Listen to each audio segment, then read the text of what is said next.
it healed me. Not that I was in a bad way, but even in a slight way, it just shifted me in a really nice way. And I mean that. There's no reason for me to say this. I don't have to talk about the record. We could talk about acting. We could talk about anything. It really shifted me, and I loved it. I can't wait to listen to it again. There's a vibrational shift that you did. Totally. And are you, Rose, and I'm going to plug it again, you guys, you can get Planet 9 at rosemcgowan.com. Do you feel, where are you on your healing journey? We're all works in progress. I'm still healing my core trauma. Where are you, especially with what the public knows of your recent trauma?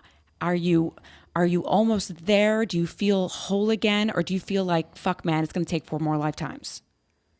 Actually, that's a really good question. And, I feel like and thank you, goddesses in the world and men that saw things differently on the jury, and the women that testified, and, all the women that just hung through, and all the people in the world during that period. And I'll connect to your thought in a second, or your question.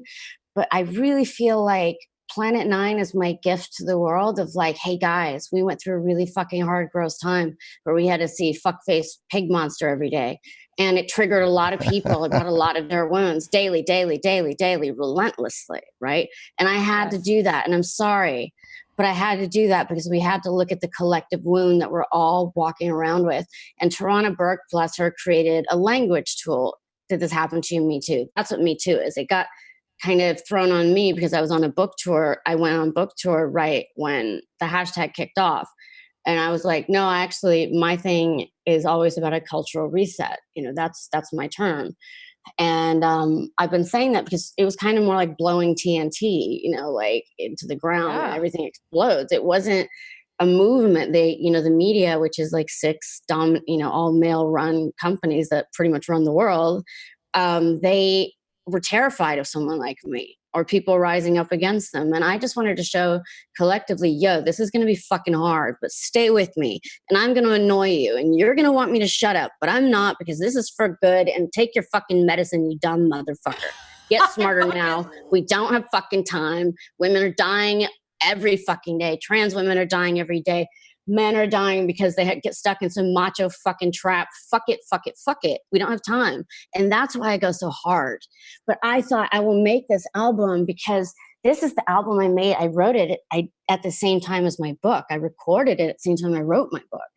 And that was like working like 20 hours a day, like a maniac, and shooting all the visuals, because actually I have a visual immersive experience that I shot that goes with Planet 9, and it's going to be a traveling light show with all the visuals I've shot with projections. Genius. And I don't know how to do computers, so I use film technology. It's called Practical, to make things look like people think it's CGI, but it's not, because I can't do YouTube settings. But where I'm at in my healing is I feel like I have a 350-pound slug monster off my neck. I've had this foot on my back for 22 years. That's a really long time. And when he paid the media off left and right, like he would buy journalists stories, say that they wrote for Vanity Fair or something, and say, I'm going to turn this into a movie. Oh, by the way, here's my hit list. Go after these people if you ever see them in print. I get that too. I mean, I went up against Big Pharma and faced those demons.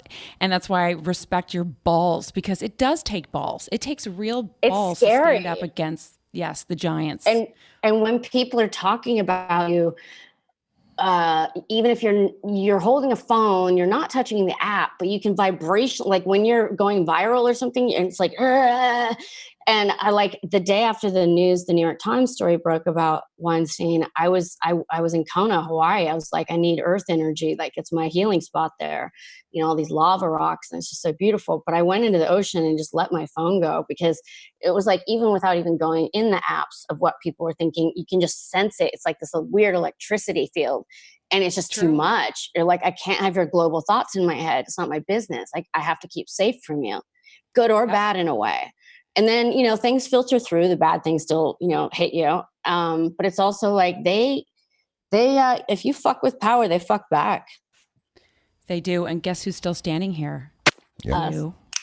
Yeah. You. It's interesting too, because like Jenny, you came up on the south side of Chicago. We shot our movie together in Southie and also around Dorchester, in really real authentic places. And Rose was not from there, not from that East Coast, hard scrabble kind of area, but she fit in. Like people really loved her. Like and that there's something about that stay with me. There's an authenticity that people felt about you in the places where they do not like bullshit.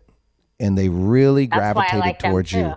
That's right. That's right. And it really, you know, I always remember that, how, like, if I see old pictures from the movie and I'm like, people loved her in South Boston. Like they just really felt like she was real and authentic. And I know that for a fact. I know your talent. And I'm happy that you look happy and radiant and you're on a great journey. I feel free, I feel free. I feel like this person is in jail, and I don't know, because people can reach out from jail too. You know, mobsters have been known to do that. And I have a really big lawsuit. It's called a RICO case, which is probably going to go on, maybe if it goes through, 3 to 5 years.